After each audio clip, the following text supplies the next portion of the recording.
আমাদের নতুন মুখ্যমন্ত্রী একটা আইন বের করেছেন যে গরু আর কুরবানি দেওয়া যাবে না। তার জন্য আমাদের পশ্চিমবাংলায় কিছু ঝগড়া অশান্তি ঝামেলা চলছে। এটা একটা খুব সেনসিটিভ বিষয়। যারা গরু পোষেন তারা জানেন যে গরু পোষা কতটা খাটনির বিষয়, এবং সারা বছর গরু পোষার পরেই তাদের সংসারটা চলে।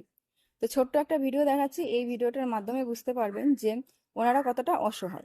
হিন্দুদের এইভাবে বাঁচানো যায় না দাদা ভাই, এইভাবে একদম টোটালি বাঁচা। শুভেন্দু অধিকারী মহাশয় ভুল করছেন। নির্দিষ্ট সালে যেমন কুরবানির প্রথা চলছিল সেই প্রথা চালু করে। আমার ঋণ আছে 9 লাখ টাকা, ঋণের বোঝা শুভেন্দু অধিকারীকে নিতে হবে। কুরবানির নিয়ম বন্ধ করেছে, মানছি না, মানবো না। তো এই হচ্ছে ভিডিওটা। গরু পোষা সত্যি খুব খাটনিকর বিষয়, এবং গরুর পেছনে অনেক খরচাও হয়। তবে এখন যদি গরুগুলো ওরা বিক্রি করতে না পারে তাহলে ওদের সংসারটা চলবে কি করে? আমাদের মাননীয় মুখ্যমন্ত্রীর কাছে একটাই অনুরোধ থাকবে যে আপনি এই বিষয়টা নিয়ে একটু ভাববেন আর ওনাদের কিছু ব্যবস্থা করে দেবেন। নাহলে ওনাদেরই বা সংসারটা চলবে কি করে?